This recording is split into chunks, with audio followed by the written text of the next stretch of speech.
চৰকাৰে আমাক ফুটবলৰ নিচিনাকৈ ইয়াৰ পৰা দলিয়াই তাত দিছে আৰু তাৰ পৰা দলিয়াই ইয়াত দিছে। চৰকাৰে মানে ফুটবলৰ নিচিনা আমাক ইয়াৰ পৰা দলিয়াই তাত দিছে, তাৰ পৰা দলিয়াই তাত দিছে। এজন মানুহৰ দুবাৰ ফাঁচি হ'ব পাৰে নেকি? একটা মানুহ দুবাৰ ফাঁচি কেতিয়াবা হ'ব পাৰে জানো? আমাক যদি ইয়াত ৰাখে ৰাখক, নহ'লে বুলডোজাৰ আনি সকলো ভাঙি দিয়ক। আমাক যদি ইয়াত ৰাখে তেতিয়াহ'লে ৰাখক, আৰু নহ'লে বুলডোজাৰ আনি ডাইৰেক্ট একদম মুচমাৰ কৰি দিয়ক।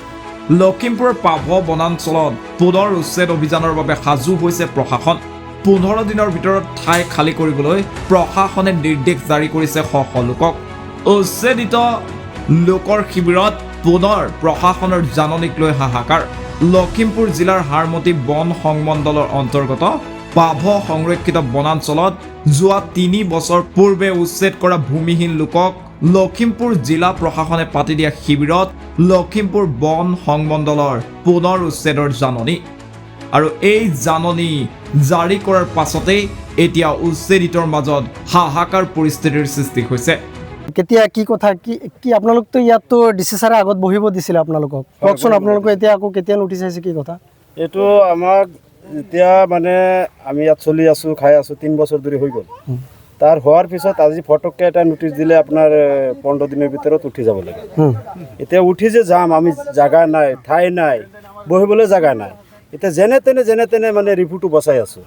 তাৰপিছত ধৰক এতিয়া নোটিছ আহি গ'ল। নোটিছ আহি যোৱাৰ পিছত আমি আৰু ক'ত যাম? পিছত ডিচি ছাৰৰ ওচৰত গৈছোঁ, ডিচি ছাৰে কাগজটো লোৱা নাই, কিবা আমাক কোৱাও নাই।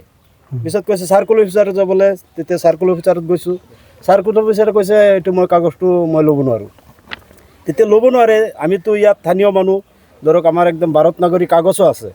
এতিয়া যদি আমি ভাৰত নাগৰিক মানুহ, তেতিয়াহ'লেতো আমাৰ ওপৰৰ মানুহকেইটা চাব লাগে বা তদন্ত কৰিব লাগে, মানুহকেইটা ক'ৰ পৰা আহিলে, কি কথা, অবৈধ না কি, এইবিলাকতো জানিব লাগে।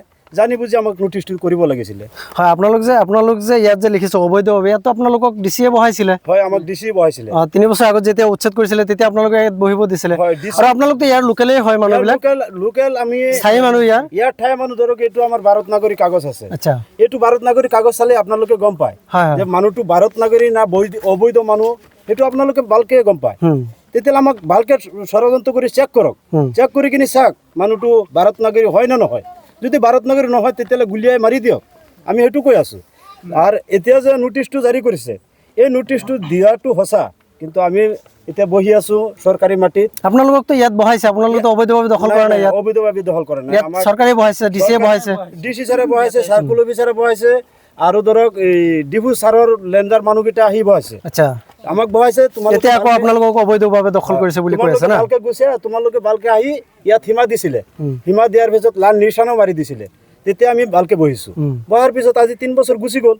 গুচি যোৱাৰ পিছত আকৌ এতিয়া ফটককে নোটিছটো দি দিলে। কিমানটা পৰিয়াল আছে এতিয়া আপোনাৰ ইয়াত? আপোনাৰ 43 ঘৰ আছে। 43 আছিল আগত, ধৰক 300 ঘৰৰ ওপৰত আছিলে।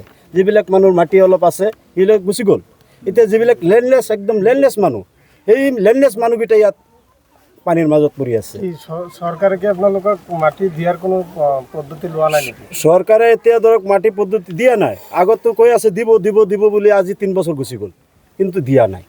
এতিয়া নিদিয়াকৈ আমি বহি আছোঁ, দিব দিব বুলি আশাত বহি আছোঁ। এতিয়া যেনেকৈ চৰকাৰে মানে ফুটবলৰ নিচিনা আমাক ইয়াৰ পৰা দলিয়াই তাত দিছে, তাৰ পৰা দলিয়াই তাত দিছে। একটা মানুহ দুবাৰ ফাঁচি কেতিয়াবা হ'ব পাৰে জানো? এইটো আপোনালোকে বিবেচনা কৰি আমাক যদি ইয়াত ৰাখে তেতিয়াহ'লে ৰাখক, আৰু নহ'লে বুলডোজাৰ আনি ডাইৰেক্ট একদম মুচমাৰ কৰি দিয়ক। আমাৰ আৰু ইয়াত বাস্তৱ কৰিবলৈ জাগা নাই, উপায় নাই। মাননীয় মুখ্যমন্ত্ৰী ডাঙৰীয়া, আমি পাব বন অঞ্চল থকা মানুহ, আমাক আহি পেলাই ডিচি ছাৰে আৰু চাৰ্কুল ছাৰে আহি পেলাই আমাক বহিবলৈ ইয়াতে কিনে এটা ঠাই দিছিলে।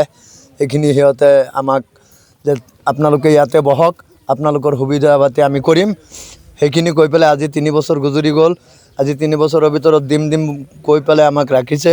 এতিয়া ইতিমধ্যে আহি পেলাই আমাক ডিপু ছাৰৰ আৰু লেণ্ডাৰ ছাৰৰ তৰফৰ পৰা আমাক এটা নোটিছ জাৰি কৰিছে যে 15 দিনৰ ভিতৰত ইয়াত খালী কৰি দিব লাগে। আমি খালী কৰি ক'ত যাম? আমাৰ কোনো জেগা থাকিলে আমি এনেকৈ কুকুৰ মেকুৰীৰ লগত নিচিনা থাকোঁ নেকি? আমি ইয়াত যেনেকৈ আছোঁ কুকুৰ মেকুৰীৰ নিচিনা আছোঁ, আমাৰ কোনো যাবলৈ জেগা নাই, আমাৰ কোনো অনুষ্ঠান নাই, আমাৰ কোনো বাসস্থান নাই। ইয়াত যিখিনি মানুহ আছোঁ, এতিয়া বৰ্তমান পানী হৈ গ'ল। এই বাৰিষাত আমি যে উঠি পেলাই যাম, আমি ক'ত যাম? কিছুমান মানুহ ঘৰতে নাই, কাম চাম কৰি পেলাই যেনে তেনে দিন হাজিৰা কৰি পেলাই ল'ৰা ছোৱালী লৈ পেলাই কুকুৰ মেকুৰীৰ নিচিনা আছে। গতিকে আপোনালোকে এইটো এটা উপায় কৰক, নহ'লে ইয়াত গুলিয়াই মাৰক, নহ'লে কি কৰে কৰিব, আমি কিন্তু যাবলৈ জেগা নাই, আমাৰ যাবলৈ কোনো জেগা নাই। আমাৰ যদি যাবলৈ ঠাই থাকিলেহেঁতেন, আমাৰ পাব বন অঞ্চলত 400 ঘৰমান মানুহ আছিলে, চবখিনি গুচি গ'ল, সবখিনি যাবলৈ জেগা আছে, সিহঁতে নিজে নিজে গুচি গ'ল। আমাৰ এইখিনি যিকেইটা মানুহ আছে, এইকেইটা মানুহৰ কোনো ঠাই নাই, কোনো যাবলৈ জেগা নাই। এইটো আমাৰ উপায়ুক্ত মহোদয়, আপুনি এইটো আমাৰ কাৰণে অলপ চিন্তা কৰিব।